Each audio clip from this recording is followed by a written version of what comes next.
You're here, and I'm going to be doing a live session on my podcasting equipment right now before I actually record a podcast, which is scheduled for tomorrow. So I'm going to be sharing a video on what all equipments I'm going to be using, in the sense the mics, how to connect them, how I prefer connecting them, and stuff like that. So let's go ahead, and I'll show you each of the equipments individually quickly, and then I'll actually start my podcast recording live. So let me begin with the actual equipment, or maybe I can do this in the end. So I'm going to be recording it on the Livetrak L8. I'm just going to be putting it off right now, and I'll show you all the connections that are needed uh, for recording a podcast. So let's see, what all do we have. Uh, First of all, we have a mic. If you can appreciate over here, I have the dynamic mic by Zoom. It's called as ZDM1. It's a beautiful mic that I have, and I got it as a package. In the sense, I get one mic and I get a headphone along with it. The entire kit is around 6,000, 7,000 rupees, and it works really well. All right. So, and then I also have this stand that I got from Amazon. It's not very expensive. This stand is, I think this stand is around 700 or 800 rupees. So basically, we just have to connect the mic onto the stand like this, and we are done with it. The wire will be getting connected on the bottom part of the mic. So you can appreciate through these three dots that this is an XLR mic. It's not going to work directly on your laptop. This is not a USB mic. So this is an XLR mic. You have to connect your XLR cable into some equipment. So the equipment that I have is the Livetrak L8 by Zoom, and this is what it looks like. For monitoring my audio, I'll be using the Audio Technica headphone, which I really like, and it's quite neutral when it comes to the sound. It does not add any extra bass or treble. It's a very good studio monitoring headphone, and I'm using the ATH M20X, which is a good studio monitoring headphone. And it's got a very long cable, like you can see. So the first thing that I'm going to be connecting is my mic, then I'll connect the headphone. So for the mic, we have XLR connections on the Zoom L8. Let me take it in the front so you can see it properly.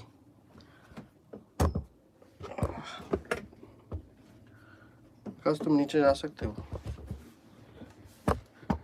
So this is what the Zoom Zoom L8 Livetrak L8 looks like. Currently it's off.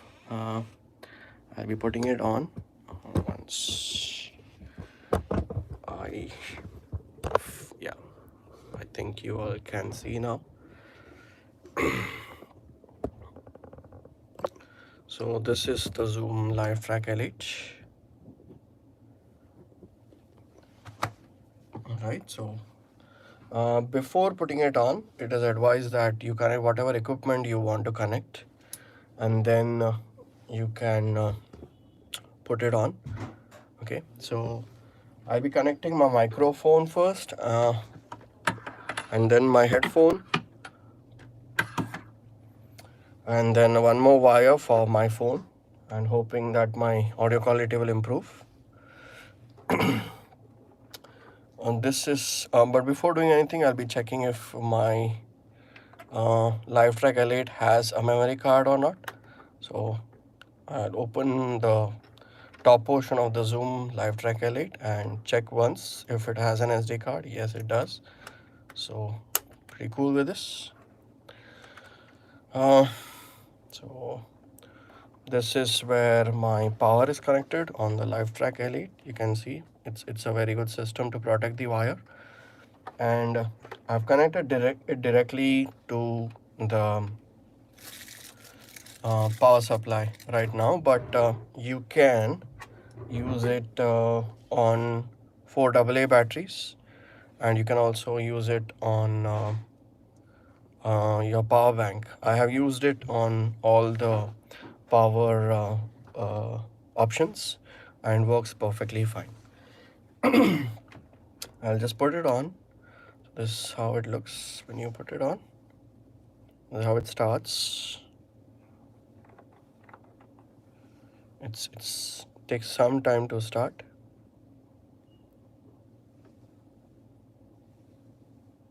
Okay, so it's ready for recording. That's how you put it on and off. But before we actually put it on, we have to make sure that everything that we want is well connected to the Livetrak L8. I just wanted to show you how it looks when it's on. So I'll just put it off once again, and I'll connect all the wires that are needed. So the first thing that I'm going to connect is the microphone, the XLR with the XLR cable. So I'm going to be connecting it on the number 1 over here, because but you can connect 1, 2, 3, 4, 5, 6 mics and 4 headphones, which is more than enough for any purpose. So you can basically do record 6 people at a time and record all of them on their individual tracks as well as all of them together in one master track. So I put one end of the XLR cable in my Livetrak L8, and the second end I'll be putting it into my mic after having look at the pins direction. So my mic is all set and ready with the wire connected, the XLR cable connected, and I'll be pointing it towards me. The next thing that I'm going to connect is my headphones, the Audio Technica headphones.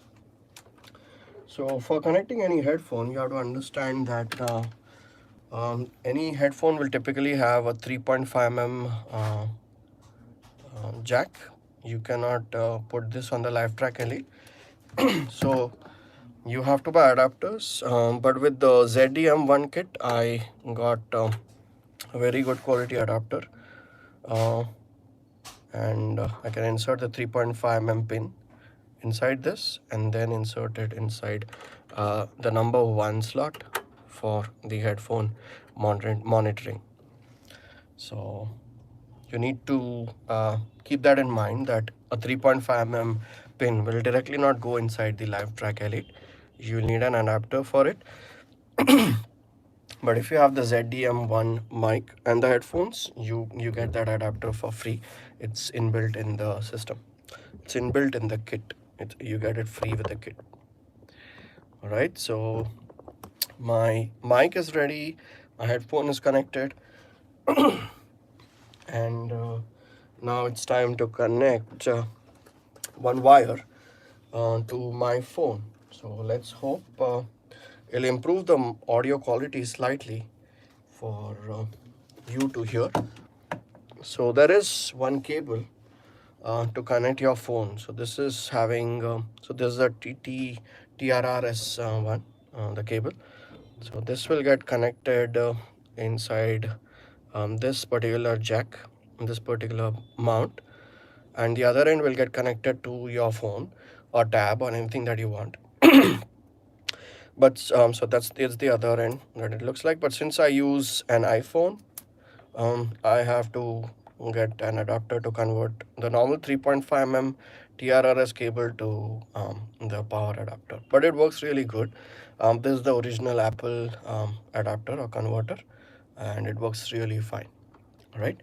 So I'm going to be putting this inside the USB slot, and the other end I'll be putting it inside the phone for now. But right now the machine is off, so maybe the audio quality won't improve so soon.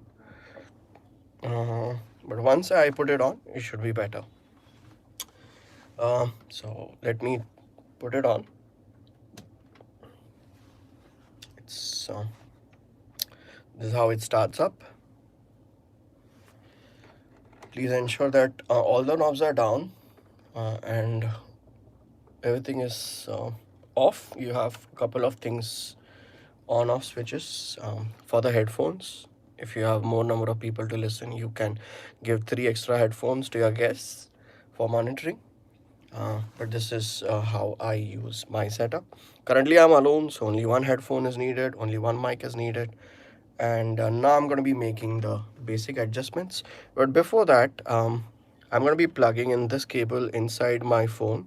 So let me know if you can hear me after this. So I'll just activate uh, my system, and you have to tell me if you will be able to hear me or not when I connect. So I'm just doing a couple of adjustments before itself so you can hear me immediately. And now I'll be plugging this cable inside my phone. Yep. And I'll be selecting. All right. So can I get a confirmation from the audience if you can hear me clearly? So I'm pretty close to the mic now.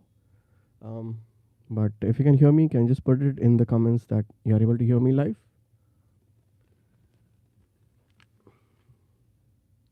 So I'm just raising a.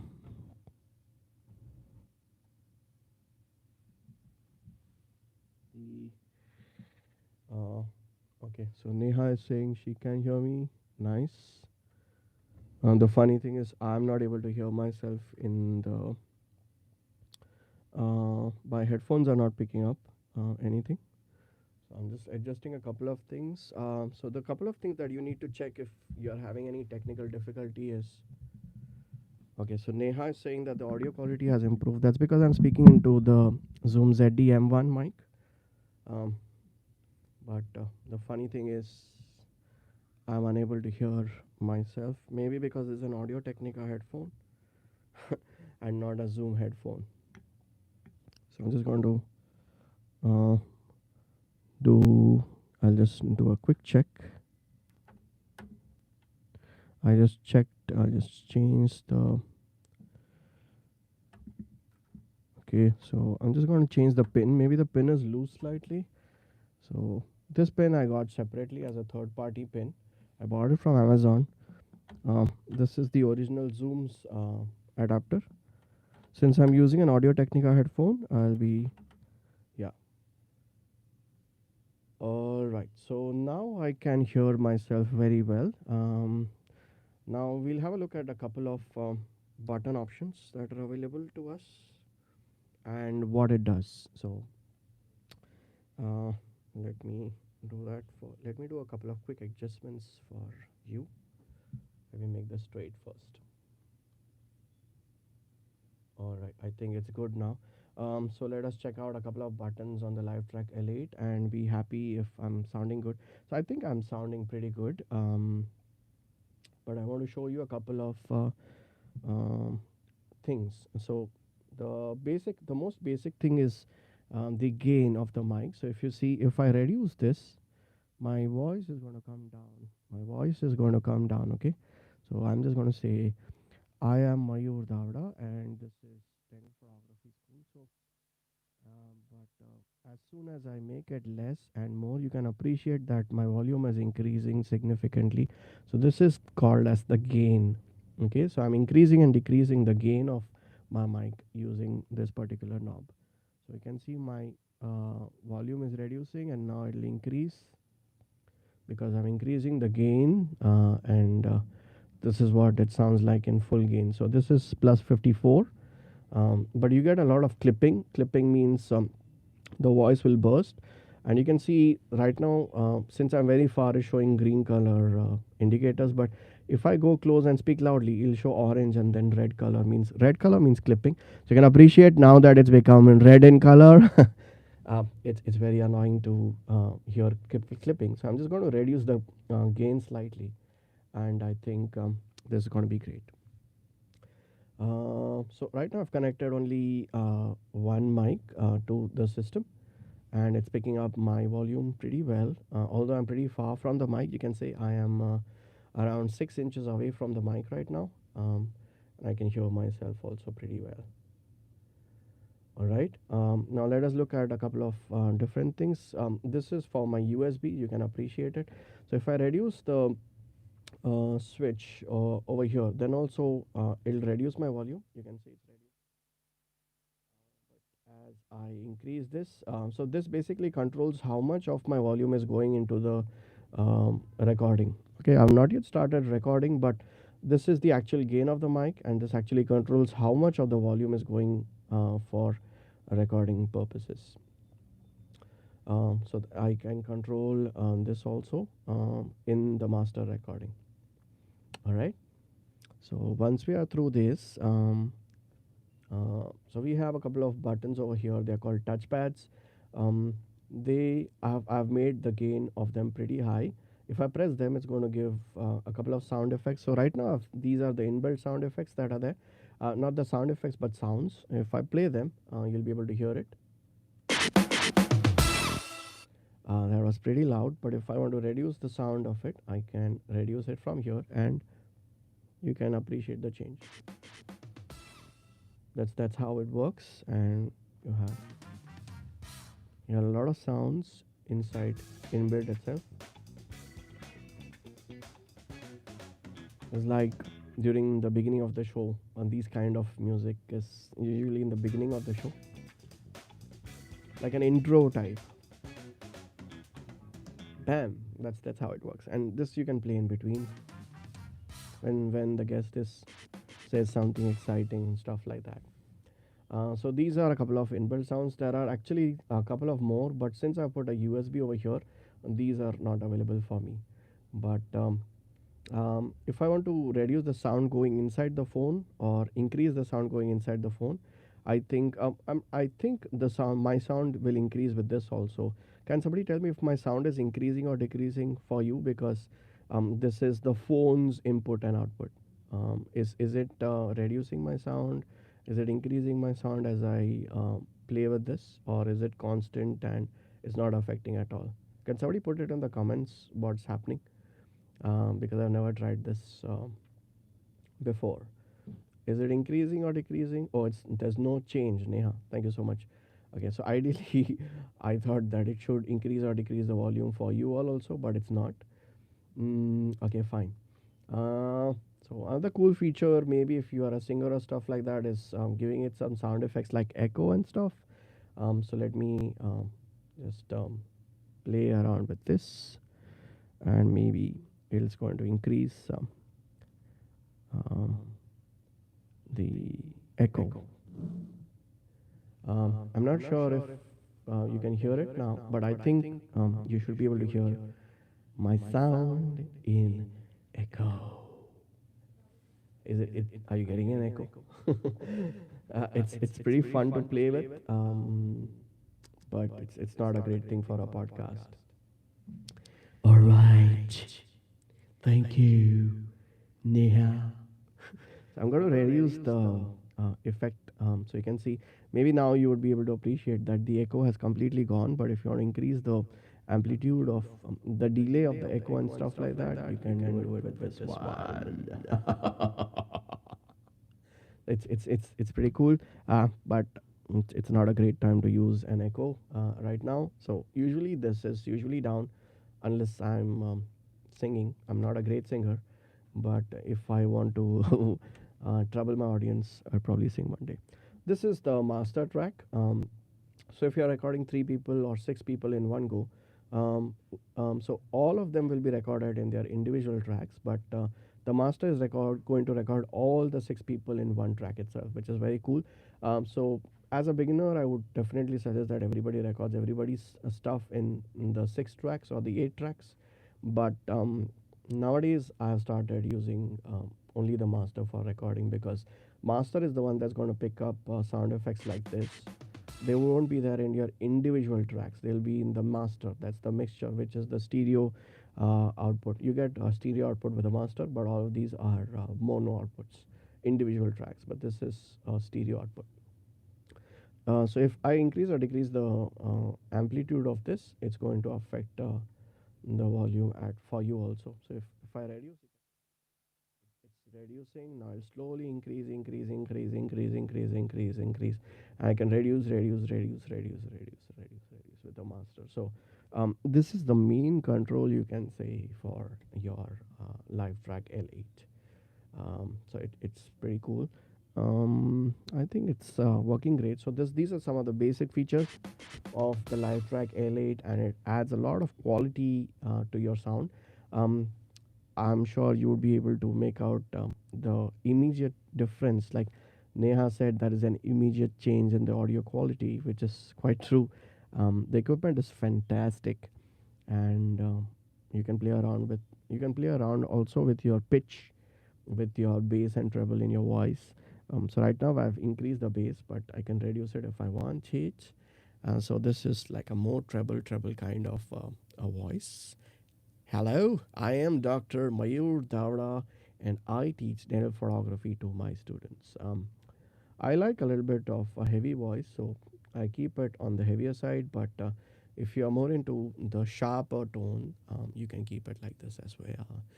But this is a little too sharp for me. I would prefer it like this because I like this.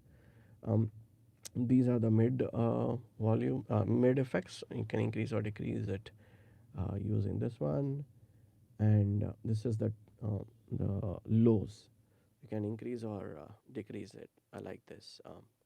So the lows have gone, the bass has gone, but if you want to increase the bass, this is how the bass is going to look like. Now increase the bass like this. So Neha is saying treble sounds better. So if you want to increase the treble, this is how it's going to sound like this. All right, I am Dr. Mayur Davda, and you're listening to the 32-minute podcast. So this is what treble would sound like. I think I'm a little bit too loud, so I'm just going to reduce the gain slightly. Um, so this is how I adjust my sound. I usually do not play a lot with this. I have a fixed setup for myself, but yeah, this is how it works. This is the bassy voice, and this is the mids. This is how it will sound if you reduce the mids or if you increase the mids like this. This will kind of make your speech much more articulate, if I'm not wrong. But I don't play around a lot with these. I prefer something much more neutral. This is this something more unedited version. So if you want to see the unedited version of my sound, if you want to hear the unedited version of my sound, this is what it is, and this is what my usual sound would be like. And it's pretty good how the mic performs. But I like to reduce the amount of shrill in my voice a little bit, and that's how I usually keep my settings for recording my podcast. And I also make adjustments for my guests, and that's how I work. All right, so the next thing that I'm going to do now is actually record a podcast. It's called as not the best camera for dental photography, and the things that I'm going to do is I'm going to show you how to start recording. Okay, so I think my lens is not that clear today. I should have cleaned it before, but it's fine. I think it's better now, hopefully. Can't say. All right. So you need to actually check the numbers over there. Um, I don't think you are able to see the numbers, but if I lift it slightly, you'll be able to see the numbers. Yeah. So right now you can see the timer is not moving. If the timer starts moving, it means it's either playing or recording. So if I want to record, yes. So the low cut filter reduces the fridge sound and the AC sound like that. But if somebody is honking, obviously you cannot do anything about it. It's going to record the honking as well. Neha, that's a great question. So if you want to record, first you have to select what track you want to record. So right now I want to record my track only. So I'm going to be selecting this track for recording. So it's going to record this track. Since I'm solo, I need not record a stereo version of my sound, so I'm not going to be recording um, the master, which is a stereo. But if I put some sound effects, then I have to record the master also. So it'll record two tracks. One is my audio, my voice alone, and if I put sound effects, it's going to record my voice with sound effects on the master. That's how the master is going to work. It's going to record all the sounds that are coming into the system.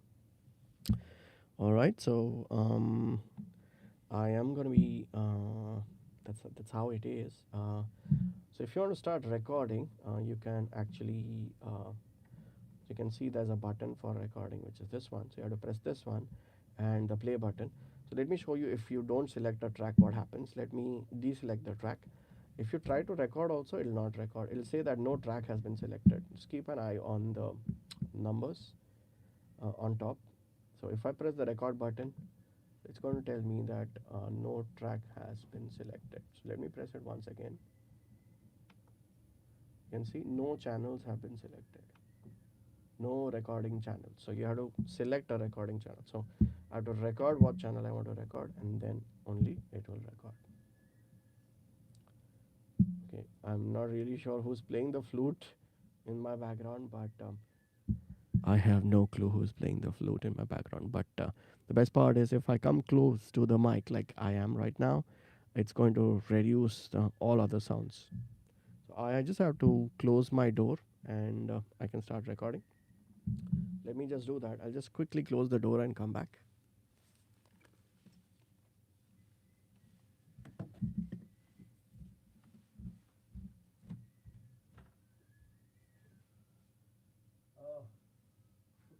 मैं recording start कर रहा हूँ अभी, ठीक है?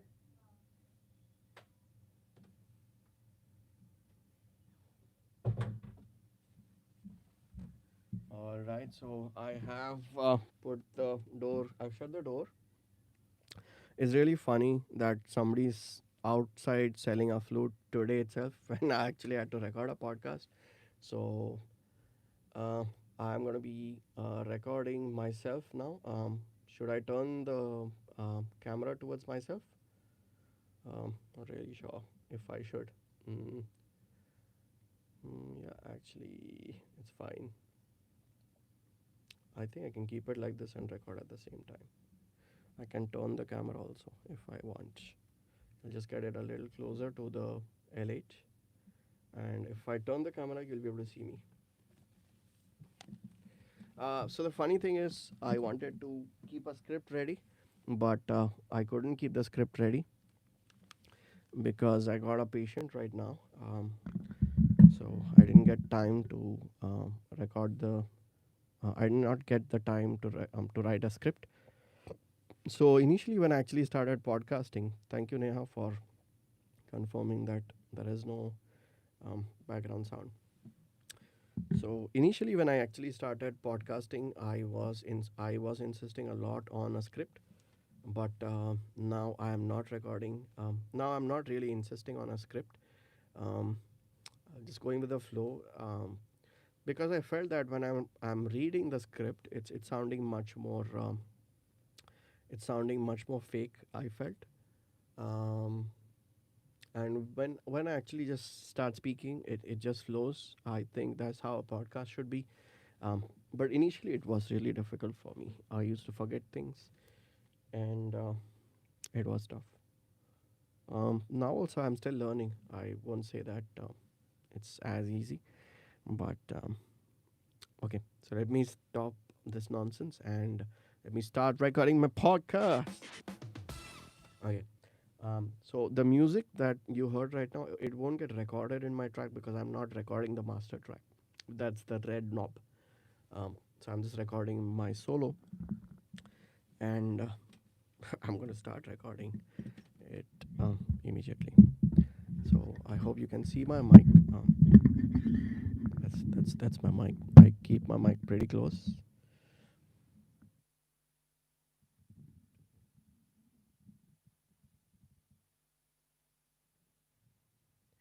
Yeah, I keep my mic. I like to keep my mic very close to my mouth for the proximity effect. But the drawback of this is that it also records a lot of my breath sounds, and sounds. So whenever I swallow, that's the problem. It gets recorded. So I'm trying to find a way out of it. The best thing that one of the podcasters called Jody, who was also a guest in my podcast, she said that you have to keep yourself hydrated and the throat should not be dry. Um, it's going to increase a little bit of more bass in my voice.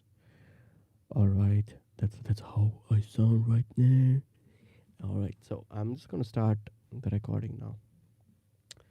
So let me show you that I'm starting the recording. I'm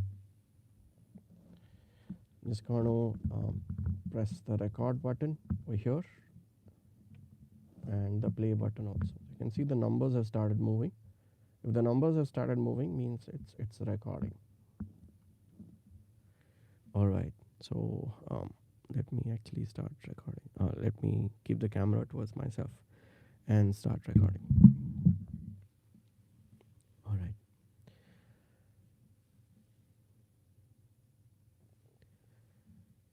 In our previous episodes, we have seen which is the best camera for dental photography, and we have also seen which is the best lens for dental photography. But I still keep a lot of, I still get a lot of questions on if they can, if I still get a lot of questions from people asking if they could use a particular camera for dental photography. So I thought it'll be a great idea to record a podcast called which is not the best camera for dental photography, which is what this episode is all about. So let's understand which is not the best camera for dental photography. Number one, um, I just recently delivered a lecture in Dr. D.Y. Patil University School of Dentistry, where one of the students had this question if they can use a digicam or a point and shoot camera for dental photography and documentation. So the answer to that is no. For dental photography and documentation, you require to mount a macro lens onto your camera body. So a point and shoot camera frequently does not allow you to interchange lenses. So you cannot use a point and shoot camera, although it might have a macro mode. You still cannot use it because you actually want a 100 macro lens to go inside the camera body, because that's the best lens for dental photography and documentation. So the bottom line over here is no, you cannot use a point and shoot camera for dental photography and documentation purposes. The next question was, a lot of people ask me whether they can use a mobile phone for dental photography. Now, the answer to that is if you want to force yourself to use a mobile phone, well, you can, but you are going to end up getting a lot of distortion, because mobile phones have something called as wide angle lenses on them, and they cause a lot of distortion. Also, you need to answer this question for me if you are a mobile phone dental photography pursuer. In mobile phone photography, you cannot play a lot with your f numbers. But one of the most important settings for dental photography and documentation that everybody needs to understand is we love to shoot at high f numbers because we want a deeper depth of field. Now, the question for the mobile dental photography pursuers from my side is how are you going to achieve f of f25 or f22 because you want a deeper depth of field? It's impossible, because if you keep those kind of f numbers, you will be forced to use a flash, and mobile phones do not have a flash. They have an inbuilt LED light, which is not that great. So flash is not the same as a continuous light source like an LED light which is present in the phone. So uh, question back to the mobile phone people who ask me if they can use a mobile phone or not is, number one, can you shoot at higher f numbers like f18, f20, and are you going to get distortion or not, because you are going to get distortion when you use a wide angle lens. A lot of people ask me if they can put an external lens onto the lens that's actually there in the mobile phones, and I've answered this in the podcast, which is the best lens for dental photography and documentation, so do check it out.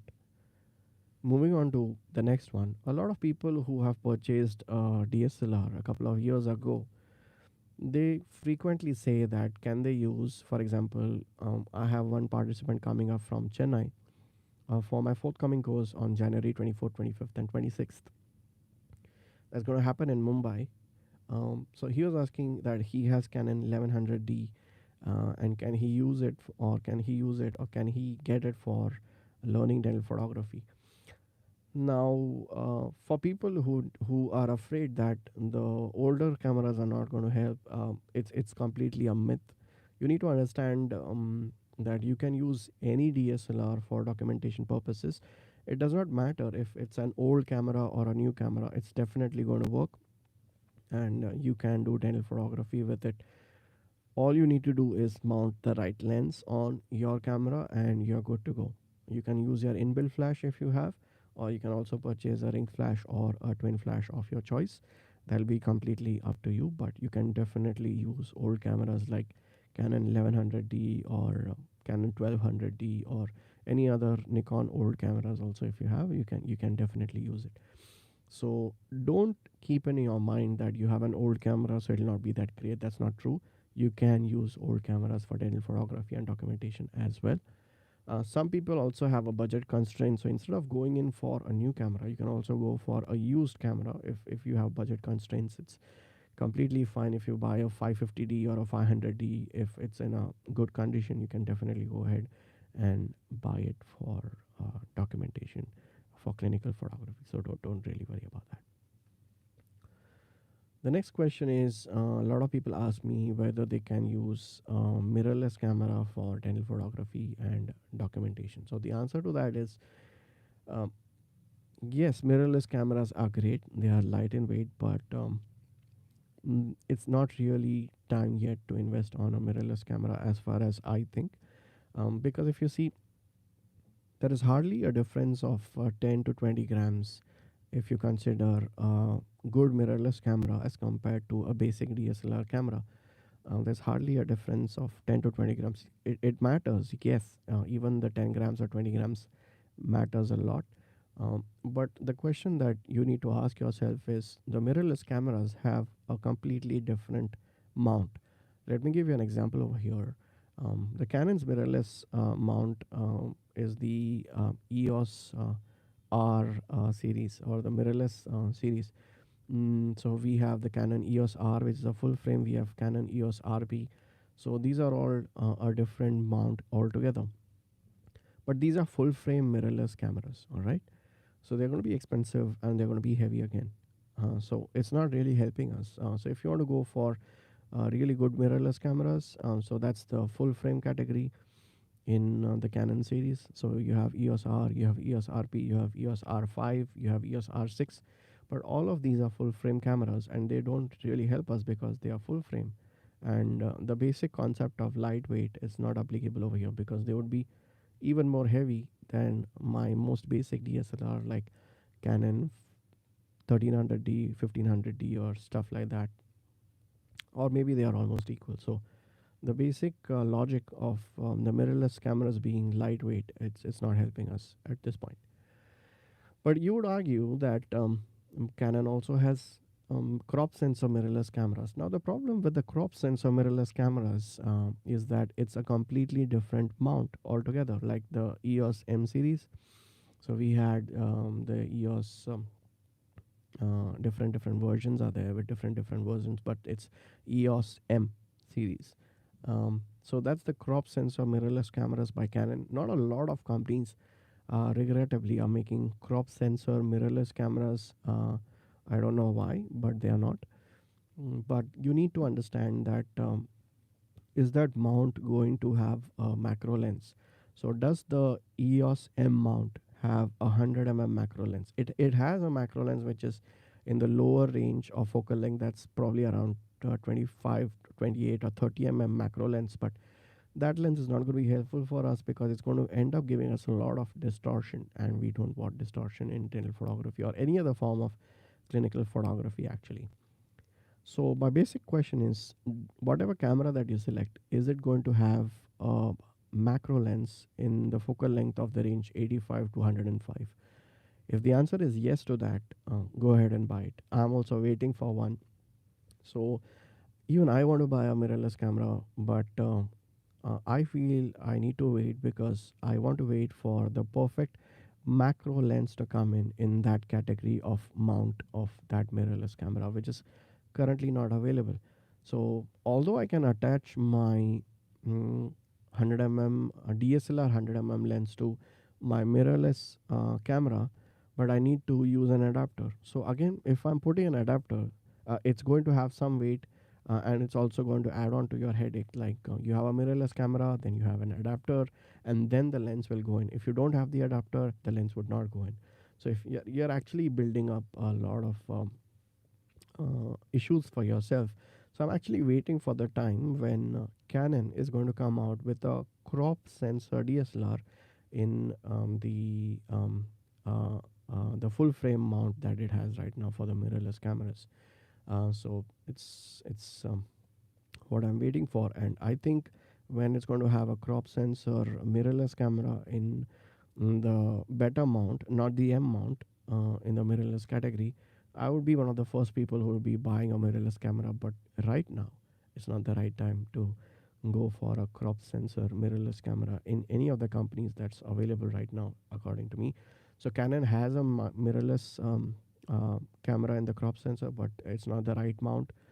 And I also think one more thing, that the crop sensor mount in Canon, that's the M series uh, of equipment, it's not going to evolve so much. It's not going to hold on for a very long time, because I think the full frame, the mirrorless that the Canon has right now, it's going to overtake on them, and you'll be seeing crop sensor cameras in that mirrorless mount category coming out maybe in the forthcoming years. But I'm definitely not investing on the M series mirrorless crop sensor cameras from Canon right now, because I don't think a 100 macro lens is going to be coming out in that particular mount soon, and I also foresee that this mount is not going to be living for a long time now. Do we have crop sensor in Nikon? I doubt if they make a good one, or if they even make one. Sony might have a crop sensor mirrorless camera, but again the question is, does it have a lens for clinical photography? So the answer to that is no, because although they have a 90 lens, that is VR lens or a VC lens, that's vibration control or vibration reduction. You can also call it image stabilization. And we all know that clinical photography or dental photography is all about flash. And whenever you're using flash, we don't need a lens which is so heavy, which has image stabilization. So I actually see the basic point of making your equipment heavy with the use of mirrorless cameras is getting negated with a lens which is having image stabilization, which is very very heavy in the Sony's correlation. So although your camera might be light, the lens is really heavy. So it's actually making no sense to shift to a mirrorless camera in Sony. The other issues that you might face if you buy a Sony mirrorless cameras is with respect to the accessories. You might not have the adequate amount of accessories that you wish you would have if you would have gone with Canon or a Nikon. But right now, neither Canon or Nikon is making a good crop sensor mirrorless camera. So my bottom line for people who are asking a lot about mirrorless cameras, it's not yet time. I would buy a crop sensor mirrorless camera body when I see a macro lens coming in the range of 85 to 105 focal length, and that would be the right time for me to transition from DSLR to a mirrorless camera. That's what I'm actually waiting for. Till that time, I'll probably just invest on Canon 1300D or Canon 1500D, or any other basic DSLR from Canon, which confirms four different requirements for me. I have four definite requirements that I want for the camera for clinical photography, which I've already mentioned in which is the best camera for dental photography or clinical photography. If you haven't heard it, do check out that particular episode, which in which I have particularly mentioned what are the four things that you should have in a camera which is ideal for clinical and dental photography. So that's all for this particular podcast.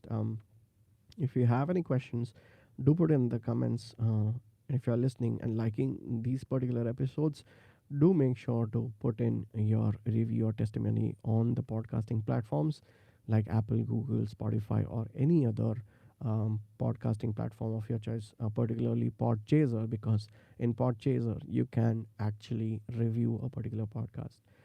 Thank you so much for joining me for today's podcast. I'll be looking forward to see you in the next episode. Bye bye. All right, guys. So I have finished recording the podcast. So let me put the recording off. So this podcast will go live tomorrow. Let me show you how I'm going to be stopping the recording. You can see it's still recording. The numbers are still moving.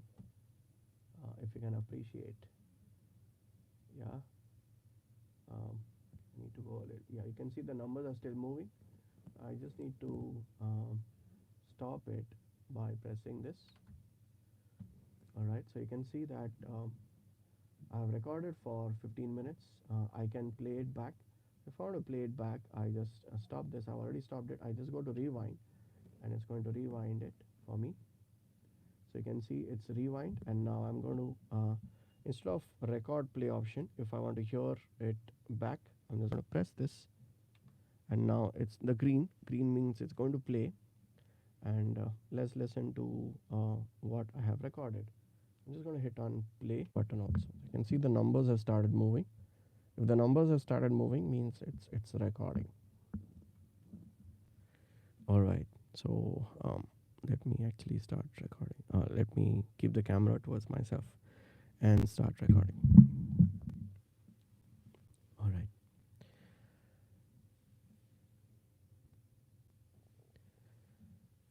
In our previous episodes, we have seen which is the best camera for dental photography, and we have also seen which is the best lens for dental photography. But I still keep a lot of, I still get a lot of questions on if they can, if I still get a lot of questions from people asking if they could use a particular camera for dental photography.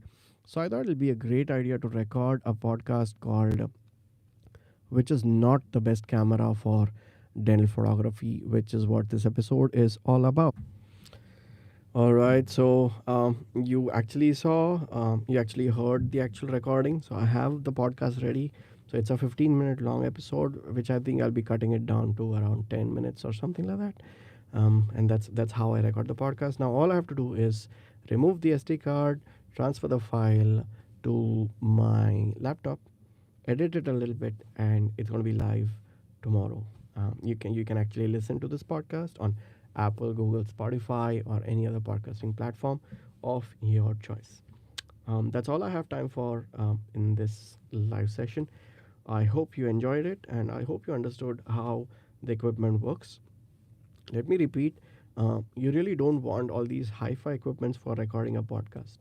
Okay, but if you want great audio quality, you have to probably invest on a good mic and good studio monitoring headphones. You need not buy the Livetrak L8 if you're not really comfortable. But let me tell you, it's a very simple piece of equipment, and it logarithmically improves the quality that you're working with in your audio, and it's much more fun. That's the best part because of a lot of things. All right, so I would definitely recommend the Livetrak L8 to all the people who want to record a podcast or who go live quite often on YouTube or any other channels, because it's just awesome. It's absolute value for money, and definitely go for it. That's all I have time for. Signing off, I'm Dr. Mayur. If you like my YouTube and podcast, do subscribe to my channel and leave a review. Thank you. Bye bye. All right. I have to stop. And how do I stop? Okay. Bye bye.